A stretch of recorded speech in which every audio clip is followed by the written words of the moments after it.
नमस्कार दोस्तों, स्वागत है आप सभी का एक बार फिर से। जी हाँ दोस्तों, अगर आप अपनी लाइफ में कुछ नया सीखना या जानना चाहते हैं तो चैनल को सब्सक्राइब जरूर करिएगा। दोस्तों, शारदीय नवरात्रि 2022 नवरात्रि के वे सरल उपाय हम आपको बताएंगे जो शादी की समस्याओं से आपको छुटकारा पा सकते हैं। जी हाँ दोस्तों, बहुत से लड़के लड़कियां ऐसे हैं जिनकी शादी नहीं हो पा रही है, शादी होते होते रुक जाती है या उनके शादी में कोई न कोई बाधाएं अड़चनें उत्पन्न हो जाती है जिनसे उनकी शादी में रुकावटें आ जाती हैं। तो दोस्तों, मैं आपको आज बताने वाला हूं इस वीडियो में कि आपके शीघ्र विवाह के लिए कुछ उपाय बताएंगे जिसे करके आप अपने शादी को लेकर एक अच्छा वर और घर की प्राप्ति कर सकते हैं। भले ही हिंदुओं में नवरात्रि के दौरान विवाह वर्जित है, लेकिन क्या आप जानते हैं कि इस दौरान विवाह को लेकर कई उपाय भी किए जाते हैं। इन उपायों के संबंध में मान्यता है कि इस समय किए जाने वाले उपाय मनचाहा वर या वधू तक प्राप्त करा देते हैं। ये उपाय सरल होने के साथ ही अचमक व सिद्ध भी माने जाते हैं। दरअसल साल में 4 नवरात्रि मनाई जाती है, जिसमें चैत्र नवरात्रि, शारदीय नवरात्रि जो दशहरे से पहले आती है।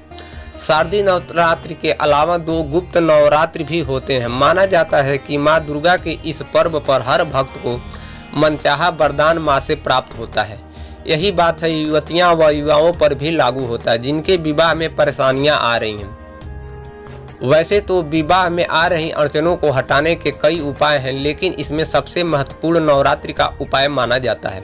इसके तहत नवरात्रि में वे लोग जिन्हें के विवाह में लगातार अड़चनें आ रही हों, यानी विवाह नहीं हो पा रहा हो, कुछ खास उपायों की मदद से माँ दुर्गा को प्रसन्न कर मनचाहा वर या वधू तक पा सकते हैं। नवरात्रि में देवी माँ का 6वां रूप माँ कात्यायनी का माना जाता है। नवरात्रि उत्सव के षष्ठी को इनकी पूजा की जाती है। इस दिन साधक का मन आज्ञा चक्र में स्थित होता है। नवरात्रि का 6ठा दिन माँ कात्यायनी की उपासना का दिन होता है। इनके पूजन से अद्भुत शक्ति का संचार होता है, साथ ही दुश्मनों का संहार करने में भी ये सक्षम बनती हैं। इनका ध्यान गोधूली बेला में करना होता है। माँ जगदम्बे की शक्ति पाने के लिए मंत्र को कंठ स्थल कर नवरात्रि में 6ठे दिन इसका जाप करना चाहिए। मंत्र दोस्तों कुछ इस प्रकार है। या देवी सर्वभूते शक्ति रूपेणा संस्थिता नमस्तस्यै नमस्तस्यै नमो नमः।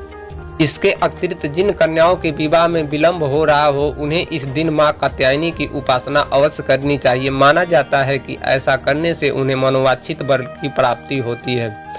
विवाह नहीं होने की स्थिति में या किसी तरह की रुकावट आने पर माँ कात्यायनी की आराधना भी इस परेशानी से निजात दिलाता है। इसके तहत माता कात्यायनी की आराधना करने के लिए प्रातःकाल स्नान आदि के बाद माता के इस मंत्र से जाप आपको अवश्य करना चाहिए। ओम कात्यायनी महामये महायोगिनीश्वरी नंद गोप सुत देहि पति में कुरुते नमः। माता के मंत्र का जाप के लिए 1 माला, 5 माला या 10 माला प्रतिदिन एक समान गिनती में जाप करें।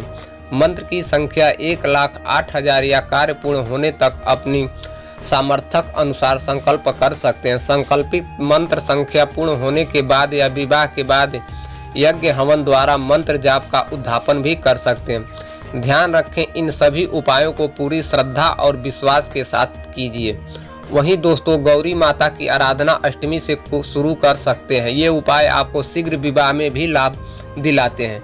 इसके अलावा विवाह में आ रही बाधा को दूर करने के लिए गौरी माता की आराधना करना है। गौरी माता की आराधना का एक विशेष विवरण रामायण में भी मिलता है।